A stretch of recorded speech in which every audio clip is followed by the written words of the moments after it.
What's up, everybody? Sean and Zach here from Turf Equipment. We're going to be going through some troubleshooting on 2-wire, okay. Link Smart Module and Smart Hub troubleshooting. Let's dig into it. Okay guys, so this is your Link Smart Hub here. This unit is a pedestal mount. It looks basically like your satellites do. This is your TM or your faceplate. Down here, here's your transformer. This is an auto adjusting transformer, so you no longer have to pick the voltage. This big board is your motherboard. This is going to display a lot of your information that's going to your wire path out in the field. Each one of these are daughter boards, and that is what holds the wire path up to 250 on each wire path, so you can have up to 500 on a daughter board or 1,000 sprinklers per hub. Okay guys, so this is your motherboard here. This is your main screen that's going to display your information that you're looking to figure out when troubleshooting. It'll show both daughter boards on said screen. It'll also show your milliamps and your voltage down your wire path. Okay guys, so I wanted to touch base really fast on this. When you get to the hub that you're having problems with and want to diagnose, first step is you're going to go into your unit settings button. It's going to bring up some screens. You want a down arrow until you get to the power mode. It's always on switched, but to troubleshoot you want to turn it to continual power. So switched is normal operating mode. To troubleshoot you want continual power. That'll supply the power to the wire path while you're trying to troubleshoot. So guys, this is your Armada Pro 95i. This is a milliamp clamp meter. This is what you need to troubleshoot 2-wire. It's going to have your milliamp function, which is essential to troubleshooting Toro 2-wire LSMs. Okay guys, if you're chasing a line imbalance, you always want to start at the beginning of the wire path, and what you're going to do is you're going to clamp both wires together. And that should always give you a reading of 0.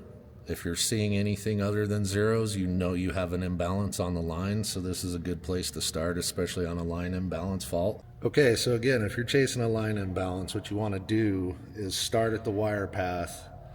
Obviously, if you had numbers on your meter there, you'd know you're going to have an issue. The very next thing you want to do, especially with 2-wire troubleshooting, is split the wire path in half. You have to remember that this meter only reads one way down the wire path, nothing behind you, always in front of you.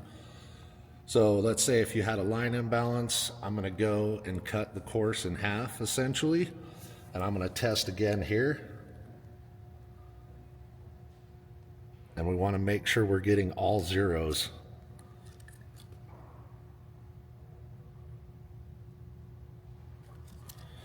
And when you're getting all zeros, you know there is no line imbalance. So again, let's say we had some numbers here on our meter. What we're going to want to do is go to the next half point, which would basically be the greens loop. So we're at the greens loop now. We've determined that this is the next best place to start troubleshooting. Again, what you would do is clamp both wires. If you see zeros, you know you're good.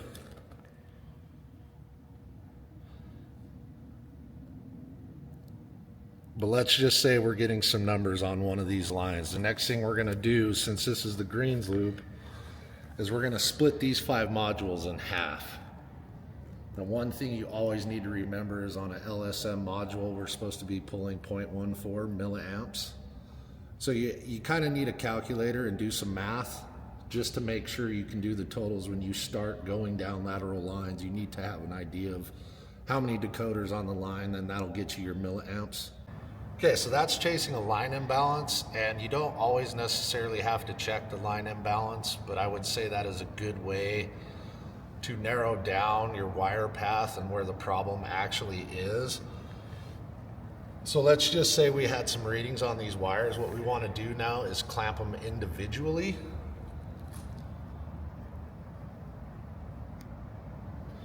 And as you can see now, it's 0.56. And what you need to know when you're troubleshooting LSMs is each module is 0.14 milliamps. So if you look down the lateral line, you can see that there's 4 other modules down the power line.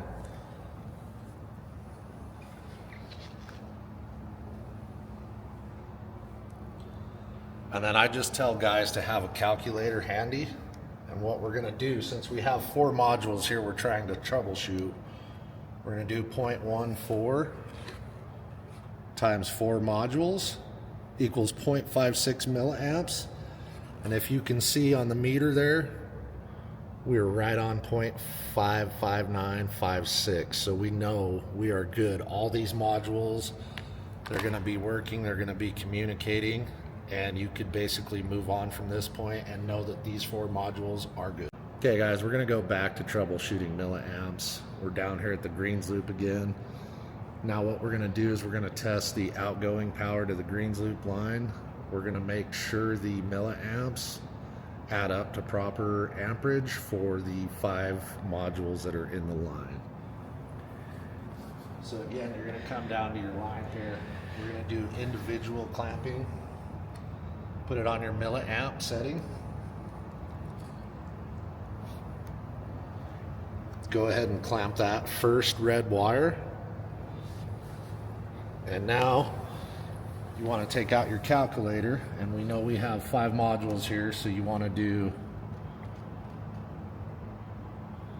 0.14 times 5 should be 0.7, and we're 0.67, so we're real close. We're within that acceptable range.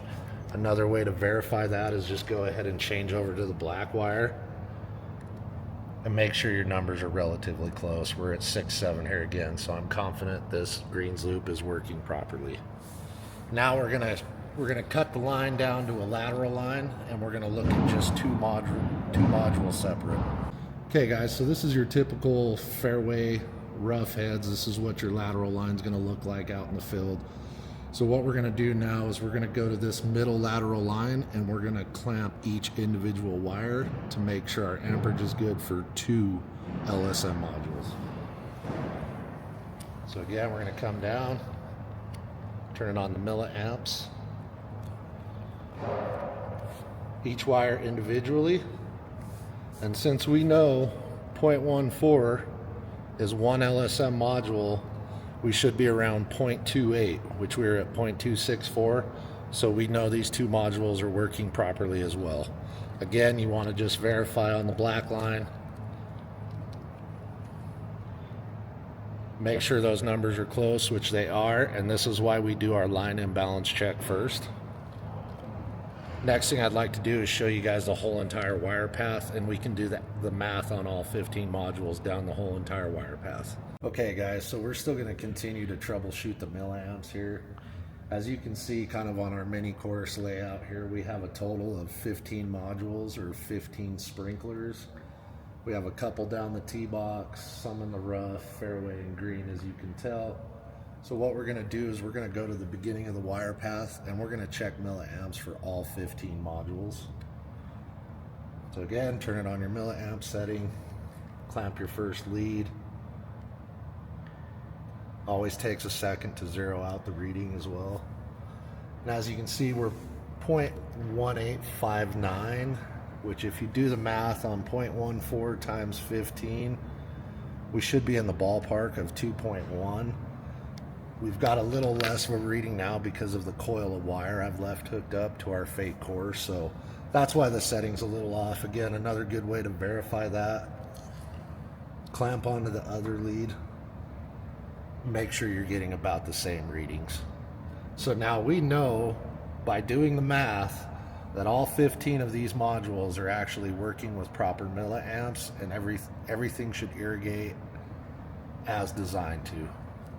Okay guys, I also wanted to touch base on this short course where you're seeing all the blue wire. This is more of a traditional standard 2-wire layout where the color wire path will continue along that whole entire wire path to every single LSM module. So you'll always be chasing the same color wire path. And this is more of an old design, and it's what we would call a branch lateral system. And as you can see, the purple wire is starting at the wire path, so you'll always know that is the correct wire path.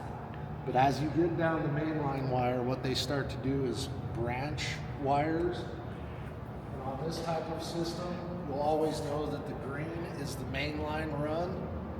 Main line will go to your lateral runs, which turn into yellow wires. So if you're troubleshooting, you will always know that you're going to find a yellow wire on the lateral path. Green will stay along the mains, and then your main color, which will be your purple, your red, your blue, that is indicating the wire path color in your as-built.